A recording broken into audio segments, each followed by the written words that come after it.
You're listening to HowStreet.com radio, available online at TalkDigitalNetwork.com. Welcome to HowStreet.com radio, the online source for market opinions. Here is Jim Goddard. My guest is Chris Vermeulen. His website is thegoldandoilguy.com. Welcome to the show, Chris. Hey, thanks for having me, Jim. Stock markets today down, but is that a trend we're going to see more of, or is this kind of a bouncy time? Yeah, I think we're starting to come into a time where we're going to see the broad market, like the S&P 500, the Dow, the major indexes. I think we're going to start to see a little bit of a bouncier ride. We're starting to see some. Right now we're in to me, I consider this a bear market rally or a investor kind of bear market trap. So everybody's starting to get really bullish. They're just starting to get bullish on stocks again. So everybody got hit real hard in January. Everybody was bearish. And of course, when everybody's bearish, we usually see the market put in a bottom. And we've had a really strong rally across the board in equities since, mid-February. And the market now is starting to get to the point where the market participants are starting to become more and more bullish, and they're kind of piling in, and we're starting to get to a cycle top here. And what usually happens, and this is kind of like the signature of a bear market trap, is we see all the investors start to pile in and get really bullish in stocks after we've already had a massive run up, just like what we've seen since mid-February. And everybody's going to start to get bullish, and we're going to see new money piling in, but we're going to start to see distribution selling, which the average trader or investor doesn't know how to spot or see. And so as all these investors are piling in and getting bullish in the market, there's going to be the big institutions and big money players unloading buckets full of shares to these people. So what it creates is increased volatility. We see the market have a nice big pop, and then we see it sell off for a couple of days as there's distribution selling into these investors. And then the big money will kind of lay off for a bit. They'll let the investors buy the market back up.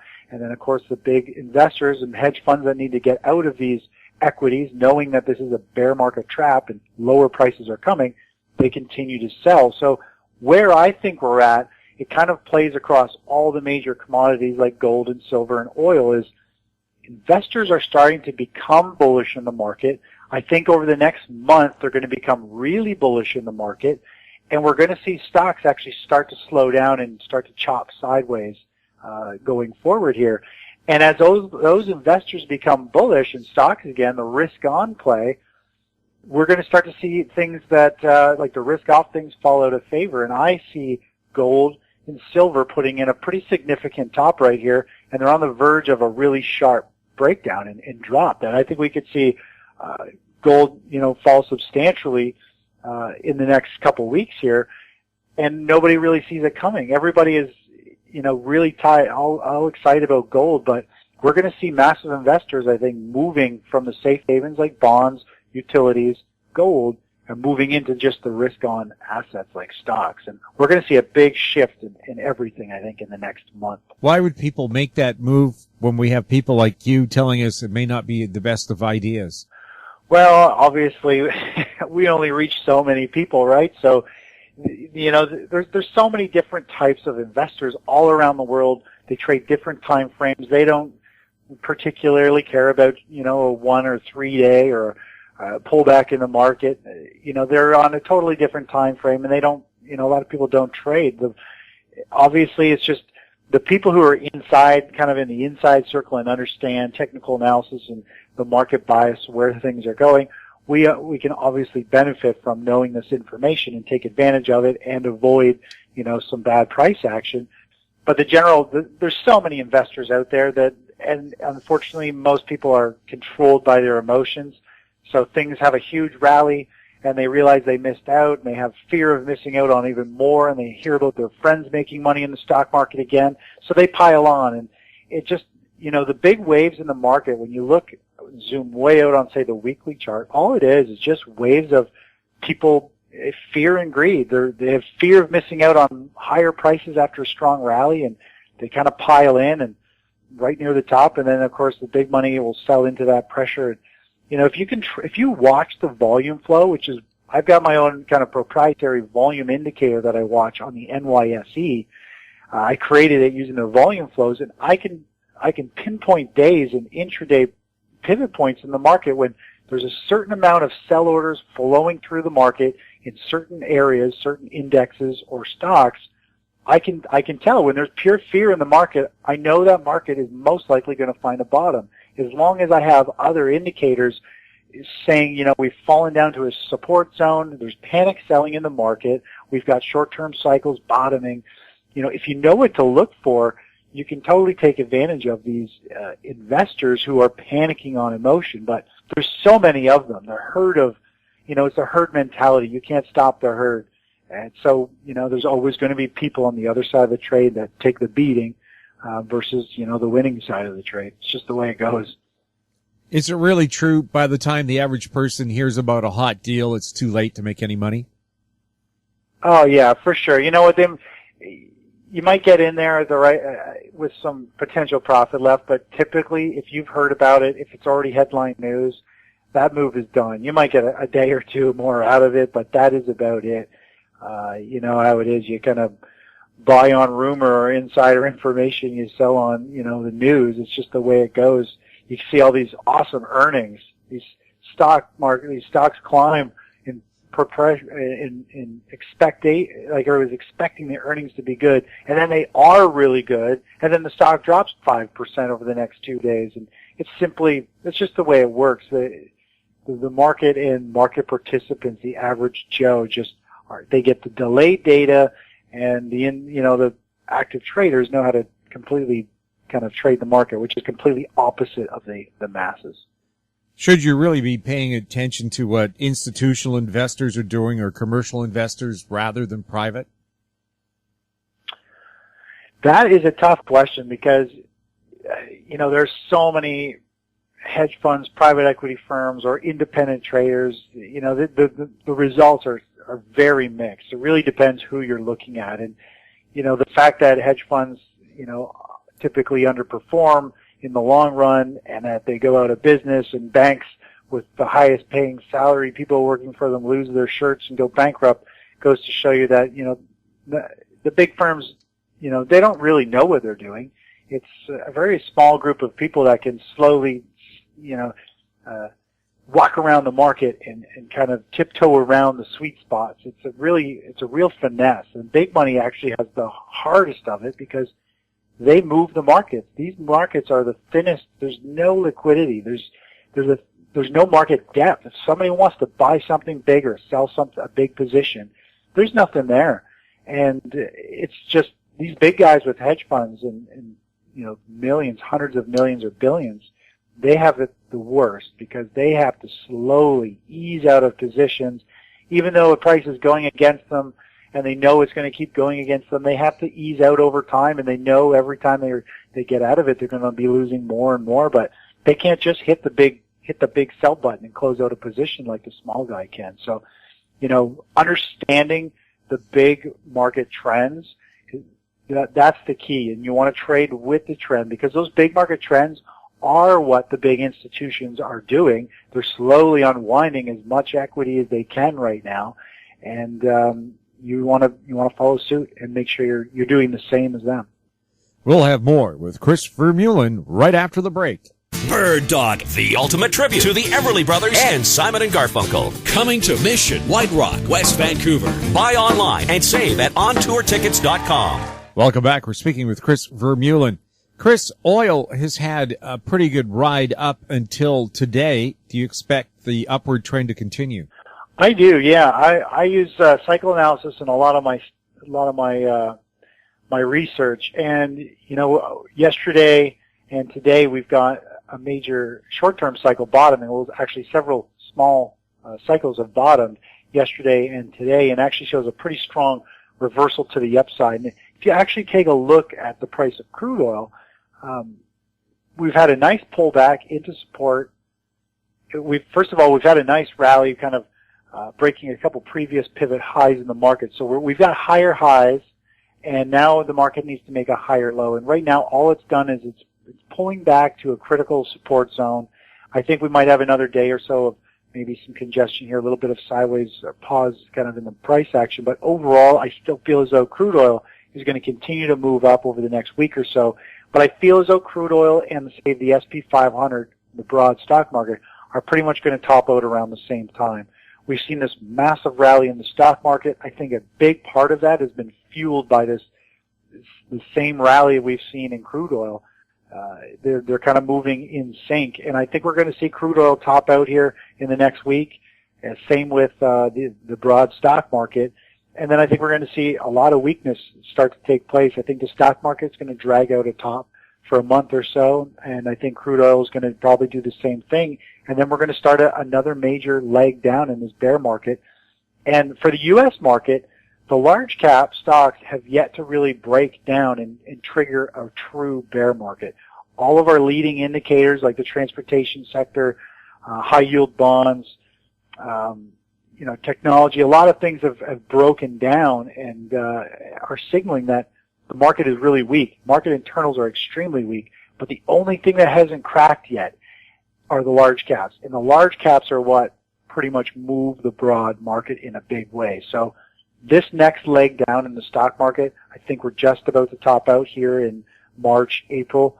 The next leg down is going to be really big. It's going to be ugly, and it's going to last for several months. It's not going to be like a 4-day thing we saw last August or, a month-long thing. I think we're talking 3 or 4 months of constant selling pressure, big volume selling, and it's going to, I think, knock the socks off a lot of people who are all piling in right now. The average investor is becoming really bullish, and that's the sign that we're getting close to this top, and they're all going to be left holding the bag, chasing profits higher, and you don't want to chase profits higher in the market up, in a bear market.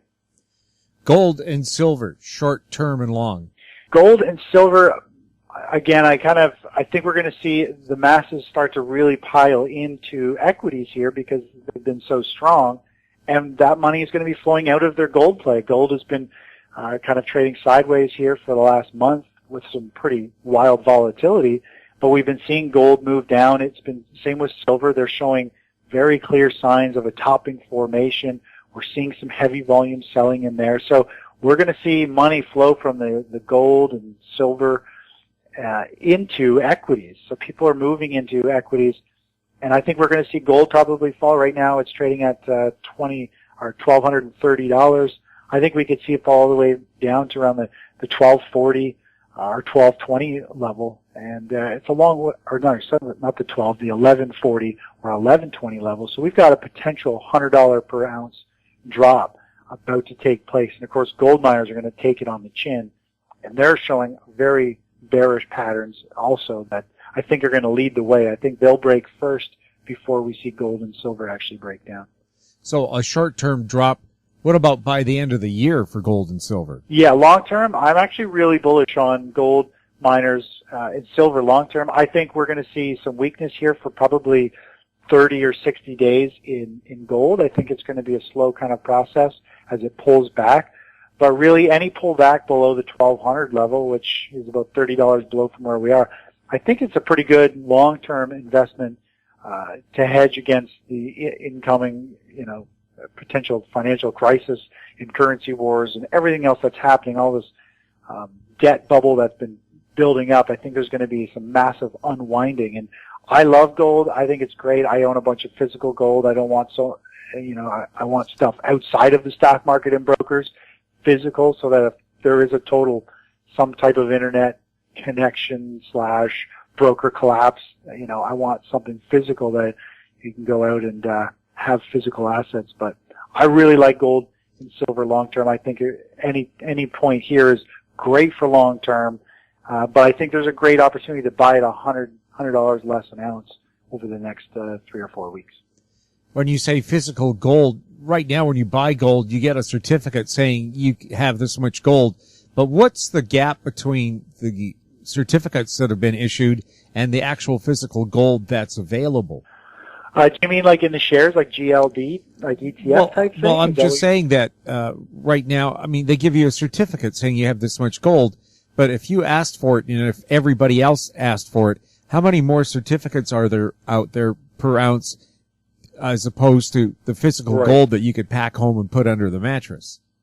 Right. Well, I don't do that. I don't trust paper. I don't trust paper as far as you can throw it. So I take on physical delivery. I have it stored in Toronto, and it's that simple. I want my hands on it. I want to see it. I don't trust all these people with paper. Paper is absolutely worthless. I don't care if it says you own bullion. You don't own it until you got your hands on it. And so I would not be taking paper. Paper is a great way to get totally screwed when the market collapses and people become greedy and hoarding, and you know, they're not going to give it up. So you want that, I think, physical delivery stored in a third party outside of the bank. That's the way that I do it, and I think it's just an insurance policy. I hope, Gray, I never have to use it. I hope gold stays worthless, because that means that everything else is peachy. But you know what? If all hell breaks loose, I want to know that I've got enough in there that's going to jack up in value and at least allow me to live and survive until things can get figured out. What do you think is going to happen with U.S. interest rates? Yeah, I don't know what's going to go on with the interest rates. I have a feeling they're going to just probably stay low for a long time. I hope they don't go to negative interest rates. I don't think that's the best. There is no great solution. Unfortunately, we need to see this whole zero, rate debt bubble that we've had.